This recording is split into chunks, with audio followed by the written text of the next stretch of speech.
Hello, I'm John Sargent, and welcome to Argumental, the show where the hottest names in comedy debate the biggest issues facing mankind. Issues like, is it really too late for me to make it as a professional tennis player? What's Louis Walsh always smirking at? When will Charles finally become king? And will it be just after the Queen fails to spot the roller skates he left at the top of the stairs? Here to argue such burning issues and others like them are our teams. In the red corner with Marcus Brigstocke this week, it's Sean Lock.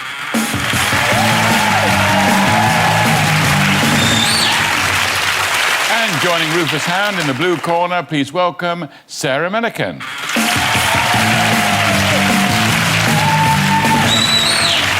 OK, let's kick off with round one, where we debate a big issue that's weighing more heavily on us than giving Fern Britton a piggyback. Tonight, the subject under discussion is surveillance society. Britain's streets used to look like this, but thanks to our surveillance society, that's all changed. And now they look like this. But can cops be bothered watching robbers when on CCTV there's footage of a hen night? The real crime is a white bra with a black top, but Crime Stoppers, it works both ways. Thanks to Big Brother, we can now prove that some coppers are as dodgy as we always thought they were. Oi, Gov, you're Nick. But the issue I want the teams to argue over is this. ID cards are a cracking idea. Supporting the statement on behalf of the red team, it's Sean Lock. Thank you. Firstly, they prevent terrorism. They stop terrorism. Terrorism, bad.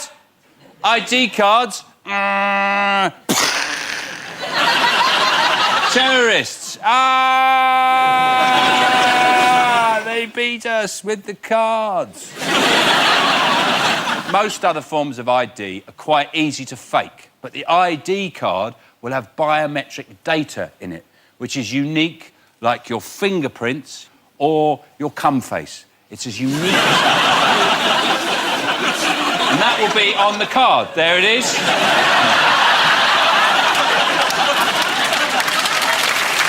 A lot of people are scared of ID cards. Oh, they're scared they're going to take away, they're going to make us vulnerable. There's been loads of information out there, there's been loads of dangerous stuff. There's very little to worry about, really. All that's going to be on the ID card is your name, your date of birth, your address, a picture of John Sargent, obviously, and, of course, your expiry date. A lot of you looking like you don't believe me. No, that's my cum face. It's also going to stop a lot of everyday conflict. Simple, everyday conflict. I'll give you an example. What's your name, madam? I don't believe you. Where's your ID card? See? Problem. That'll stop. The reason we don't like it is because it's change and it's different, and we don't like new, different things, do we? I mean, it's taken us 1,000 years to accept olive oil, hasn't it? And also, we don't like the name, do we? Don't like ID card. Sounds very official, doesn't it? You know, they'd be a lot more popular if they were called British loyalty cards, wouldn't they? And you could win patriotic nectar points if you went on holiday within the UK, and you get double points for going up north. And remember, we had ID cards, the whole country had ID cards during the war. There was no trouble then, was there? That's why I think you should vote red for ID cards. Read.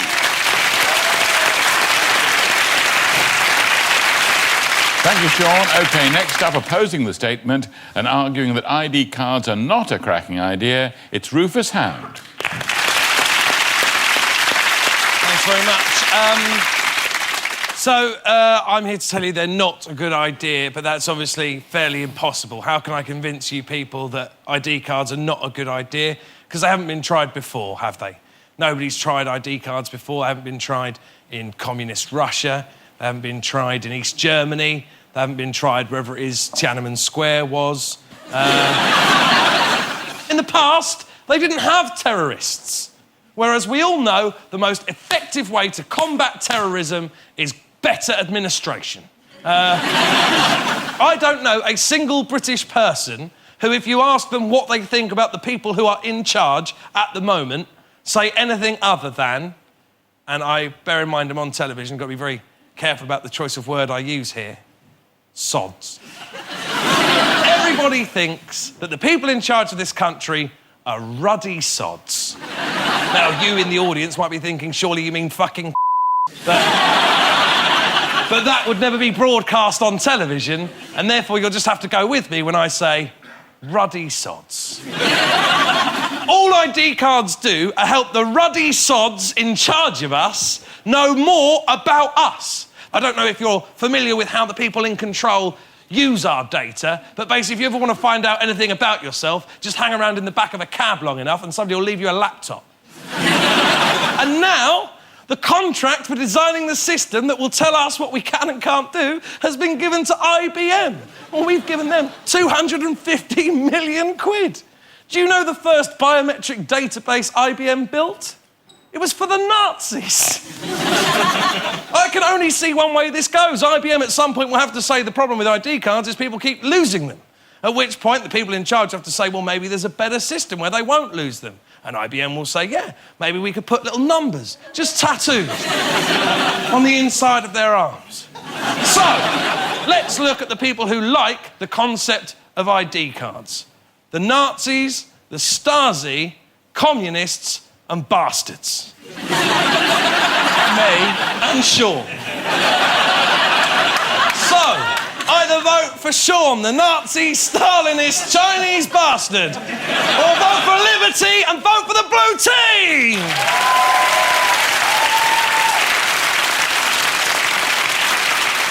Thanks, Rufus. So, Sarah and Marcus, is there anything you'd like to say in support of your teammates? Yes, absolutely. How is John Sargent, after the 6th race at Ascot, supposed to remember who the hell he is? Unless someone has written it down. Oh, no, I'll tell you how John Sargent remembers who he is after Ascot, because as he's walking out of Ascot, there's about 400 people going, John! John! That will remind anybody who they are. Look, the point is, it says ID cards are a cracking idea. You got all bogged down in the implementation of them. There's a lot of things that are good ideas. Jet boots are a good idea. They're a cracking good idea as it happens. But in the real world, you just end up with scorched carpets and a lot of noise. It doesn't mean that it's not a good idea. There are details that need to be worked out in terms of implementation, but we all want jet boots. Who here doesn't want jet boots? No one. We all want them. Jet boots and ID cards. Yeah. Thank you. Whereas a spatula made of jelly, that's a bad idea, isn't It's a it? shit You can't pick anything up. So I think we win. And that's science. Yeah. That's science. What do you Also- think, Sarah, though? What do you think? Yeah. I think it depends what's on them. You see, I'm quite happy to have one, but then I think, oh no, they're a bad thing if they've got things like your weight on. Yeah. Like if they have your weight on, then how often can you get them updated through the year? It'd be quite useful if you had the information put on there from birth. Weight, 8 pounds, 6 ounces. I'm looking fabulous. 8 pounds is quite heavy. Shut up. Thank you all. So, our ID cards a cracking idea. It's time for the studio audience to decide who made the best case. Hold up your red card if you agree with Sean, and your blue one if you agree with Rufus. Vote now. Oh, bloody commie. It's very close, but it is a red victory. Bollocks. Well done, Sean and Marcus.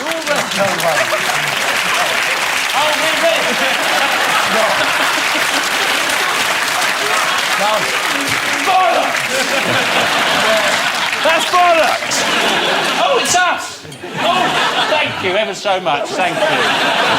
Thank you. They've convinced our audience that ID cards are a cracking idea. It's hoped that ID cards will help crack down on identity theft, although that might well scupper my plans to spend next year as Churchill the insurance dog.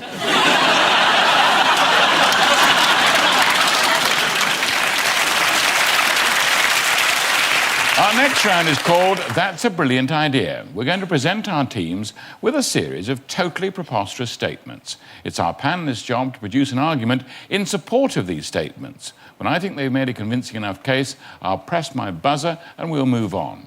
One more thing, they must begin each argument with the words, "That's a brilliant idea." Marcus and Sarah will play this one. Sarah, we'll start with you. Here's your first statement. We should crossbreed the cat and the dog to create the perfect pet. This is a brilliant idea, because what you've got really is not only the perfect pet. If you crossbreed the cat and the dog, you've kind of got the perfect boyfriend. Bear with this. You've got the snuggliness of a cat, and then you've got the obedience of a dog. Who wouldn't want a boyfriend who's got a little wet nose? That would be so good. And then he could fall asleep in front of the fire and purr, and then kick his little legs because he's chasing other women in his sleep. I mean, fair enough, the sex would be weird, but not undoable. Marcus, the Lake District should be filled in. That is a brilliant idea. Ladies and gentlemen, let's fill in the Lake District and provide parking for Londoners. Sarah, drivers in Britain should all drive on the right or the left, whatever you fancy. I think this is a brilliant idea. Or possibly that we could all just drive down the middle like pensioners already do. Marcus, nuns should raise money for charity by doing a sexy calendar. That is a brilliant idea, John. Nuns should, of course, raise money for charity by doing a sexy calendar. Why? Well, because nuns are married to Christ. That would mean you could buy the sexy calendar and say, "Yep, I've seen Mrs. Christ's noo-noo." Sarah, the letter Q should be abolished. That's a brilliant idea that the letter Q should be abolished, because the letter Q is the beginning of loads of the words that I don't like to queue, as in stand in a line, the Queen, shaking sod off. Bloody quiche. It doesn't even sound like it starts with a Q, but it does, and it's just cold pizza. Shut up. Marcus, elections should be decided by who can take the hardest kick in the nuts.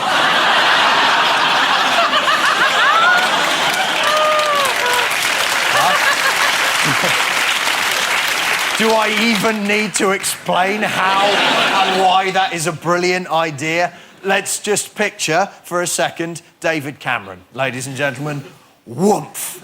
Even if he became Prime Minister, you would always know you'd kicked him in the nuts. It's a brilliant idea.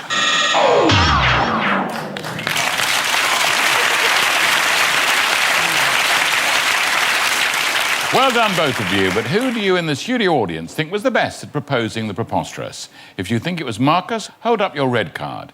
And if you think it was Sarah, hold up the blue card. Vote now. There's a very determinedly blue patch just there.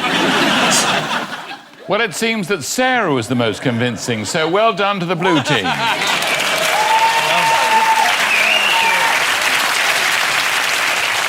Join us after the break, and we'll be finding out whether Danny Dyer is an excellent ambassador for Cockneyland or just a total James Blunt.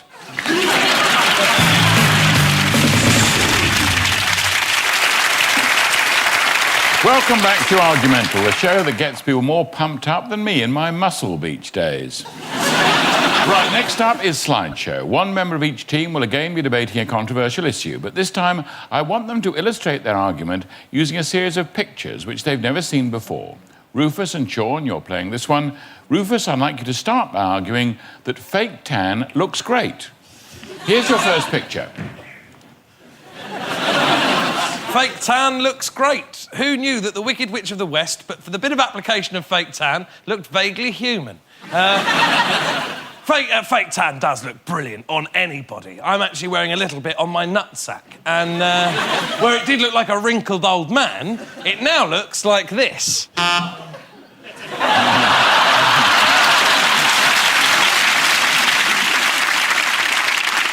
Which, you know, couldn't get much better, frankly. Although the ending's a little rough.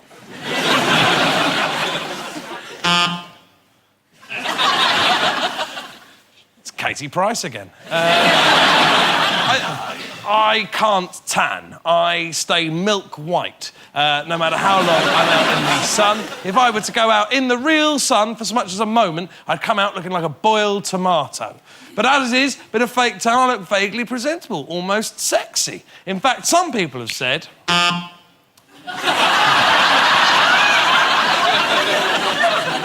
that I look better when I'm simply red.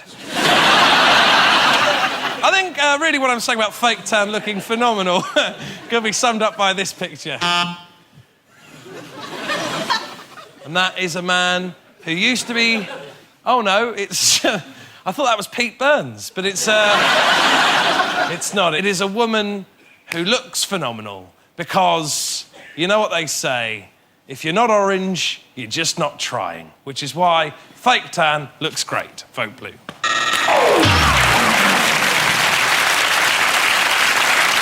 Thanks, Rufus. Sean, I'd like you to argue the opposite, that fake tan does not look great. Here's your first picture. Fake tan does not look great. It doesn't look great. There's that famous song I wrote which said, do you remember that one? Oh, fake tan doesn't look great. It doesn't it not look great? No, it doesn't. No, it does. This isn't prepared. There's people looking at me. He's worked on this, hasn't he? Anyway, Berlusconi, he's got fake tan. And imagine if he wasn't the Prime Minister. Imagine if he worked on the roads. If he had a high visibility vest on as well, he'd look like a banana, wouldn't he? But this picture, I think, illustrates my point more. Scorpio, or as I like to call it, the scorpion one. Now, why would you need fake tan if you've got a scorpion? Ah! There's my brother. He first got fake tanned, he fell in the pool, didn't he? No, that wasn't him. That was his mate. But don't show me a picture of him and not mention swimming pools. It's not my fault. It's like you show me a picture of Peter Sutcliffe, I'm not going to start talking about gymkhanas, am I? Anyway, Michael does like a bit of fake tan. He does. He likes to look like a Ron-sealed trellis. And he likes to stand near trellises so nobody can recognise him anymore. But I think fake tan doesn't look great for many reasons. You know, equally, this one. Eggs! Rather than spend all that money on fake tan, have an egg. Don't go to work on a fake tan. Remember that old catchphrase? Don't go to work on a fake tan. Have an egg. Don't like him. Don't like him. He's putting on the opposite of fake tan, isn't he? He's putting on fake pale. Do you think he's just getting ready? He's going, I'm just going to work today as a moon. Thank you. Vote red. Thanks, Sean. Marcus and Sarah, are you fans of fake tan? Not normally, but I've had some on today just on my arms because they have to sort of de-northern my arms. And I have to have it on just to bring me up to white because I'm purple normally. I think we should be comfortable with whatever colour you are. I mean, my skin should only be red from either sunshine or spanking, really. I can spank if you like. Shall we all leave? You can stay.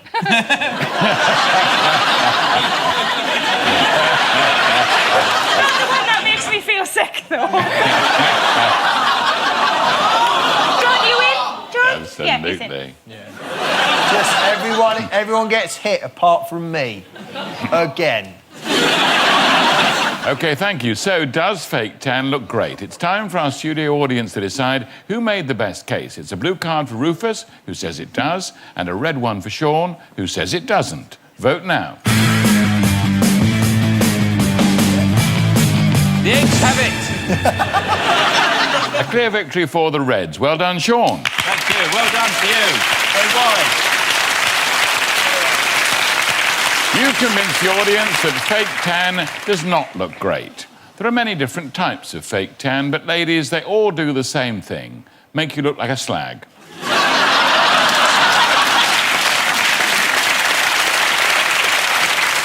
It's on to our popular culture round now, where tonight's debate is all about cockneys. London's East End is known around the world for its eccentricities, pearly kings, jellied eels, rhyming slang, and crushing poverty. It's also home to pretend hard man Danny Dyer. He's the typecast gangster that real hooligans want to headbutt for making them look like nonces. Mind your button smashers, or Danny's going to fridge magnet your Bermondsey biscuits, which is all Cockney rhyming slang for I'm talking rubbish. But the statement I want you to argue is this. Danny Dyer is an excellent ambassador for Cockneyland. First up, it's Sarah.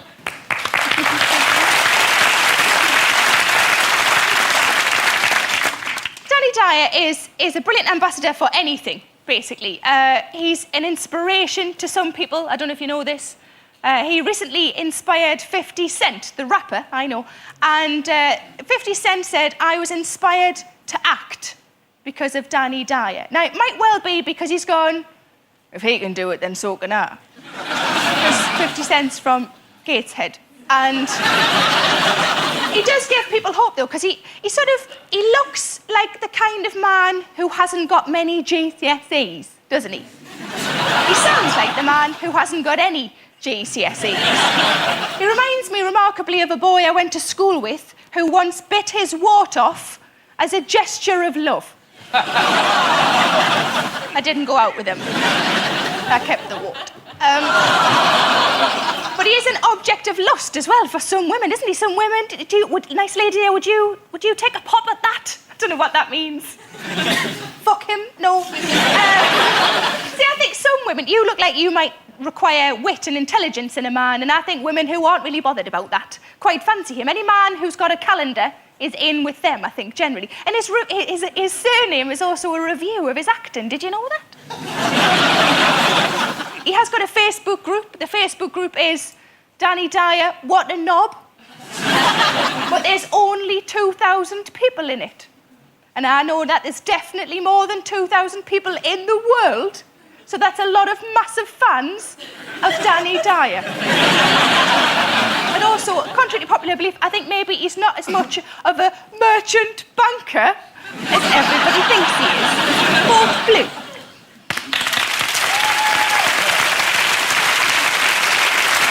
Well done. Next up, opposing Sarah and opposing the idea of Danny Dyer as Cockney ambassador, it's Marcus.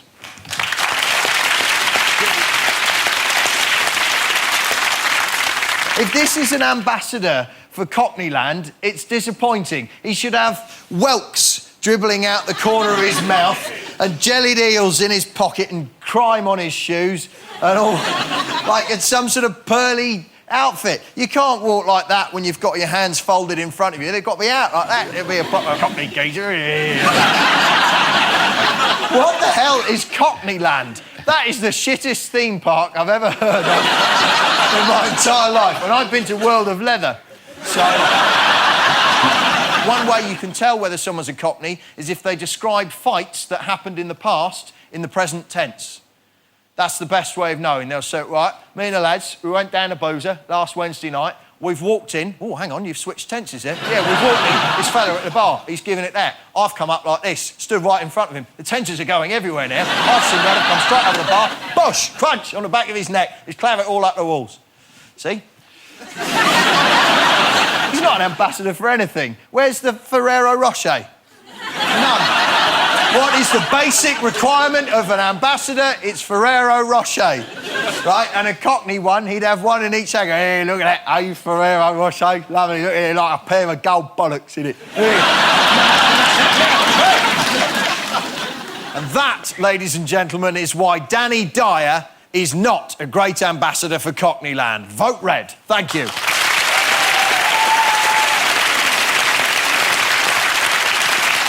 Thanks, Marcus. Rufus and Sean, would you like to add anything in support of your teammates? Yes. I'd just like to have a quick word with Marcus. You didn't know what Cockneyland was? Me and Sarah have been there. I got a new knee. What did you get? You cock. This was the night the double act was launched. Newspapers spinning round, and they took over the West End. They performed for years. Their films were a sellout. Thank you all. So is Danny Dyer the perfect Cockney representative? Once again, the studio audience will decide who made the best case. It's a blue card for Sarah and Rufus, who think Danny Dyer is an excellent ambassador for Cockneyland, and a red one for Marcus and Sean, who think he's not. Vote now.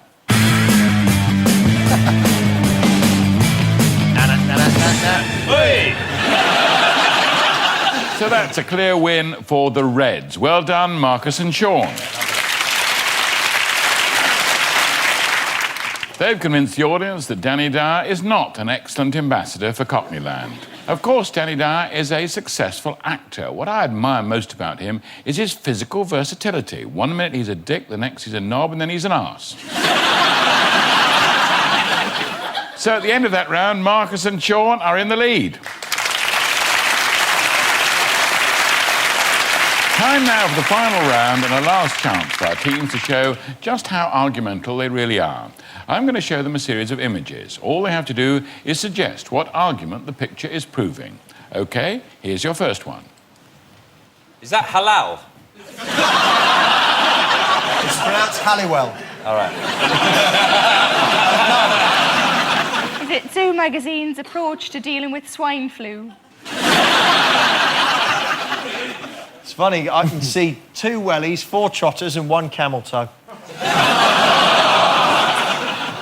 I think it's a shame that they've airbrushed her husband out of that picture.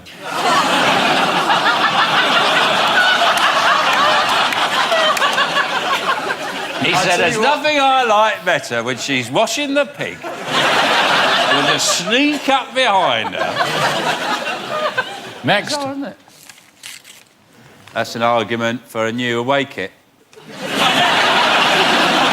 It looks like they're better with balls than I thought they'd be as well. I saw this game, and the scoreline was Everton 3, Chelsea none. Press that buzzer thing, the show's over.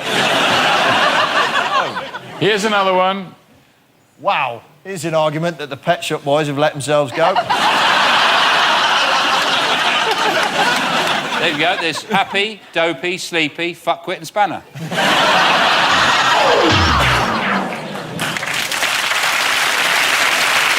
OK, that's it. So for the final time, it's down to our studio audience to decide who made the best case. Red for Marcus and Sean, and blue for Rufus and Sarah. Vote now.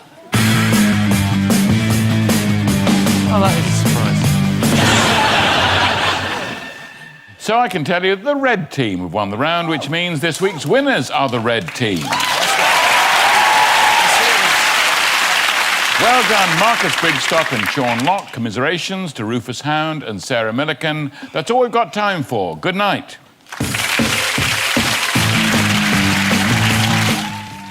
As you can imagine, I have a lot of fun filming that. You can watch outtakes from the latest episode of Argumental exclusively on our website at joindave.co.uk. And later on this week, Rufus Hound guests on our brand new Carpool. Robert Llewellyn hosts that Thursday night at 8:30.